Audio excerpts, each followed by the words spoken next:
ज्या ठिकाणी रस्ता रुंदीकरणासाठी अडचण येत असेल त्या ठिकाणी माझा राजकीय माणूस जरी असेल तरी ते रस्ता रुंदी करून नागरिकांना सोय होईल याची तुम्ही अंमलबजावणी करायची। डी-मार्ट पासून ऑलरेडी रस्ता आहे, परंतु तो इतका छोटा रस्ता आहे, तो आहे 25 मीटरचा, म्हणजे 70 फूट रस्ता आहे आणि ऑलरेडी 20 फूट रस्त्यामधनं लोक चालत आहेत।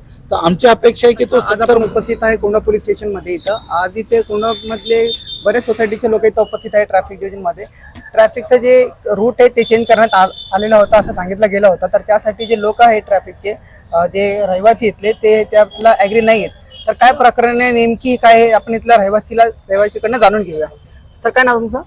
अकील सय्यद, अकील अहमद सय्यद। काय प्रकरण आहे इथं का जमा झाले तुम्ही सगळं? आमच्या आता कोण्यामध्ये पेपरमध्ये ते DCP साहेबांनी असं सांगितलं होतं का ते गंगाधामची जी ट्रॅफिक आहे, हेवी ट्रॅफिक, ते तिथं ॲक्सिडेंट झाल्यामुळे ह्या साईडला आपल्याला डायव्हर्शन करणार आहे ते म्हणून। जर कोणाचं ऑब्जेक्शन होतं तर ते नोंदवा म्हणून ते आम्ही त्यासाठी पवार साहेबांना भेटण्यासाठी आलो। हमसे ऑब्जेक्शन वो करने के लिए और पूरे कोंडवा का उसके साथ पहले ही मसले इतने प्रॉब्लम्स है उसमें, और ये होगा तो बच्चों से लेके बूढ़े तक सब पवार साहेब प्रॉब्लम। काय प्रकरण आहे नेमकी? याच्यामध्ये जो VIT कॉलेजचा रस्ता आहे गंगाधामकडे जाणारा, तिथून हेवी ट्रॅफिक सकाळी 7 पासून रात्री 10 पर्यंत बंद केलेला आहे। काही तिथे ॲक्सिडेंटचे प्रकार झाले, फॅटल झाले, जीव गेले लोकांचे। परंतु यात काही पेपरला बातम्या, इतर काही गोष्टी, त्यामुळे नागरिकांना संभ्रम झाला की नेमकं ते ट्रॅफिक जाणार कुठून, कोंढव्यातून जाईल का, याविषयी एक सगळ्यात महत्त्वाचा विषय आहे। त्याबद्दल आम्ही आमचं वरिष्ठ ऑफिस, DCP ट्रॅफिक ऑफिस यांच्या सर्वांची चर्चा केली आणि जे नागरिकांचं म्हणणं आहे ते त्यांच्यापर्यंत पोहोचवलं आहे की बाबा ते जे गंगाधामकडे जाणारं ट्रॅफिक आहे ते कोंढव्यातनं वळवण्यात बिलकुल येऊ नये, कारण कोंढव्यात ऑलरेडीच रस्ते सगळे छोटे आहेत। कोंढव्यामध्ये ऑलरेडीच इतका ट्रॅफिकचा इश्यू आहे। DCP साहेबांचा असं काही ऑफिशियल आहे का की ट्रॅफिक इथे टर्न करणार आहे? असं ऑफिशियल त्यांचं काही डायव्हर्शन करणार त्याच्यासाठीच त्यांनीच सांगितलं ना की ऑब्जेक्शन कोणी घेतल्यानंतर तो विषय होणार ना। त्या ऑब्जेक्शन ऑलरेडी झालेलं आहे की ते ट्रॅफिक इकडनं वळवायचं नाही। इथं जे बाकी सिटीसाठी जो रेग्युलर जो आहे आदेश तोच कोंढव्यासाठी राहणार आहे की गंगा आमचं ट्रॅफिक पूर्ण इकडनं वळवलं जाईल याबाबत कुठलाही आदेश झाला आता नाही। जसं तुम्ही सांगितलं की कोंढव्याचे रस्ते खूप छोटे लई छोटे, तर रस्ता रुंदीकरण बद्दल तुमचं काय मत आहे? रस्ता रुंदीकरण बाबत आता सगळ्या संबंधीचे विभाग आहेत, रोड विभाग आहे, परत अतिक्रमण विभाग आहे, त्याच्याशी आम्ही संपर्कात आहोत। काही ठिकाणी अतिक्रमण आहेत, काही ठिकाणी बऱ्याच ठिकाणी कामं चाललेली आहेत। ही कामं आपल्याला लवकरात लवकर करून घ्यायला लागतील, त्यामध्ये आपलाही सहभाग नागरिकांचा लागणार आहे आणि इतर जे विभाग आहेत त्यांच्याकडनं फॉलोअप घेतल्यानंतर मला वाटतं नक्की त्यात काही सुधारणा होती। सगळ्यांनी मिळून करूया, जे काही चांगलं होईल ते सर्वांसाठीच फायद्याचं राहील। 2 ते 5 वर्षापासून तुम्ही रस्ता रुंदीकरणच्या मागे लागलेले आहेत, तर काय होत का नाही? काय प्रॉब्लेम तुम्हाला? त्याची कारण अशी आहेत की ज्योतीपासून जर आपण पुढे आलो तर ते गावाचा रस्ता आहे, गावाच्या रस्त्यासमोर सगळे दुकानांनी अतिक्रमण करून ठेवलेलं आहे। आणि त्यात होतं काय की जास्तीत जास्त त्या गावामध्ये राहणाऱ्या लोकांची ती दुकान आहेत, आता ते अनधिकृत दुकान आहेत, ज्यात काही राजकीय लोकांची दुकान आहेत। त्यामुळे काय होतं की या राजकीय दबावामुळे तो रस्ता रुंदीकरण होत नाही।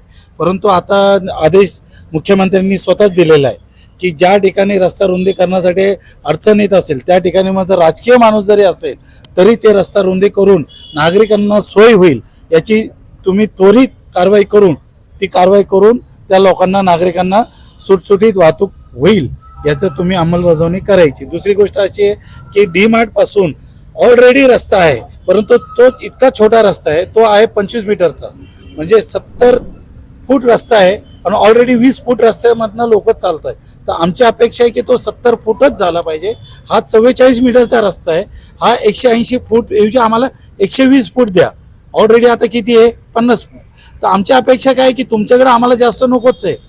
आमची अपेक्षा आहे पुणे महानगरपालिका आयुक्त राजेंद्र भोसलेंना आणि DCP आयुक्त आपले पवार साहेबांना की आपण त्वरित याच्यावरती कारवाई करून कोंढव्यातील राहणाऱ्या नागरिकांना वाहतूक सुरक्षित आणि वाहतूक फ्री हे लवकरात लवकर करून देण्यात यावी। पारगेनगरमधले हॉटेलांची जी अतिक्रमणं वाढली आहेत आणि दुकानांच्या स्पेसेस वाढल्या आहे, त्या स्पेसेसमधले कारवाई करून त्वरित लोकांना ट्रॅफिकमध्ये ते पट्टे मारून त्यांना तिथे एक सुटसुटीत रस्ता करून देण्यात यावा, हीच माझी विनंती आहे। काय नाव तुमचं? जावेश राहिला कुठे तुम्ही? कोंढव्यात राहिला, तर कोंढव्याच्या ट्रॅफिक मध्ये तुम्ही येता जाता, तर तुम्हाला काय, तुमचं काय मत आहे? ट्रैफिक का मसला तो बहुत बड़ा मसला है कोंढवा के अंदर। ट्रैफिक के अंदर एक बार आदमी फंस गया तो 1-1 घंटा 2-2 घंटे ट्रैफिक में फंस रहा। और सत्यानंद के चौक से लेके नीचे बस स्टॉप तक जो ट्रैफिक हो रहा, जब भी पुलिस के पास अगर हम आते तो पुलिस बोलती है कारपोरेशन का काम है, तो कारपोरेशन इसके के ऊपर पास जैसे गए इन्होंने तो- बताया कि रास्ता रुंदीकरण में कुछ राजकीय लोग भी है, तो आपने उनको पूछे नहीं क्या कि क्यों नहीं हो रहा करके? नहीं, आम आदमी किसी को क्या पूछेगा? आम आदमी क्यों नहीं पूछे? आम आदमी क्या पूछेंगे? आम आदमी का कौन सुन रहा है इधर? ये अभी ये है, ये बात का है, रोड के ऊपर मेहनत कर करके लोग इनके साथ जमा हो रहे हैं, तो कौन ये काम कर रहा है इस पे? का रोड है अपना जो डी मार्ट के पास से जो नीचे जाता है पुण्यधाम आश्रम की तरफ, तो वो रोड जो है वो बहुत ज्यादा नैरो हो गया, बड़े बड़े हैवी व्हीकल चल रहे हैं उसके ऊपर, और कई बार ऐसा होता है कि वहाँ पे जाम लग जाता है और उसकी वजह से सभी लोगों को तकलीफ हो रही है। और अननेसेसरी वहाँ पे हर बार कुछ ना कुछ रात में कोई ना कोई खोद के डाल देता है, पाइपलाइन टूट जाती है, पानी वेस्ट हो रहा है पीएमसी का, वहाँ पे लोगों को पानी नहीं आ रहा है प्रॉपरली। ये सब किस वजह से हो रहा है? वो जाम होने की वजह से, वो खोदने की वजह से। एलएनटी वाले काम कर रहे हैं वहाँ पे, कभी भी खोद के डाल देते हैं, पाइपलाइन टूट जाती है, ये सारे इश्यूज वहाँ पे हो रहे हैं, उसकी वजह से लोगों को बहुत तकलीफ हो रही है। इसके बारे में नगर पालिका में कंप्लेंट की है? नगर पालिका में इसके पहले हम लोग गए भी थे, मेरे ख्याल से आलम के भाई के साथ में हम लोग गए भी थे वहाँ पे, कंप्लेंट भी की है, कुलकर्णी साहब से मिले भी थे हम लोग, उन्होंने बोला मैं देखता हूँ करके वहाँ पे, लेकिन ऐसा कुछ हो रहा है ग्राउंड पे, तो ऐसा कुछ नहीं हो। दिल्ली वाले के वहाँ पे भी रिक्शा स्टैंड है, उसके सामने भी रिक्शा स्टैंड है, और हमारा जो सत्यनगर के वजह वहाँ पे इतने रिक्शा स्टैंड की जरूरत क्या है? उन लोगों की वजह से तकलीफ हो रहा है सबको, हमारे को बहुत ट्रैफिक है वहाँ पे रोज आना। शाम को आप आके देखिए मीटर नगर में वेस्टर्न बेकरी पर आप जा ही नहीं सकते। असं रिक्षावाल्यांच्या बाबतीत एक विचारायचं होतं की रिक्षावाल्यांच्या बाबतीत असे किती रिक्षावाले जे ऑथराइज आहे लाईनवर, रिक्षा लाईन वरती किती रिक्षावाले जे ऑथराइज आहे? कारण की रिक्षावाल्यांचा जे व्यवहार आहे ना परमिट एक्झॅक्ट आकडा काढून आम्ही देऊ शकतो, आज तुम्हाला लगेच सांगता येतं. काही अथॉराइज रिक्षा स्टँड आहेत, तसे अथॉराइज रिक्षावाले सुद्धा आहेत. त्यांचा व्यवहार पण बरोबर नसता तर बरेच नागरिकांची तक्रार आहे. त्याच्यासाठी दररोज रिक्षावाल्यांवरती कारवाई होते, त्याचा डाटा आपल्याकडे आहे. असं नाहीये की त्यांच्यावर कुठलीच कारवाई होत नाही, की पार्किंगच्या ठिकाणा व्यतिरिक्त दुसरीकडे पार्किंग करणे, युनिफॉर्म न घालणे, फ्रंट सीट चालवणे, याबाबत सातत्याने दररोज कोंढव्यामध्ये कारवाई होत असते आणि यापुढे पण होणार आहे. आता यांनी जे सांगितले काही पॉईंट, त्याच्यावरती आम्ही विशेष लक्ष देऊ. या ठिकाणी जामीन होणार नाही याची आम्ही शंभर. कोणाच्या नागरिकांची अडचण राजकीय नेते बरोबर नाही किंवा ट्रॅफिक खूप जास्त आहे, याच्यावरती प्रशासनाने लक्ष द्यावे. मी श्वेब खादी एक्सप्रेस सोबत.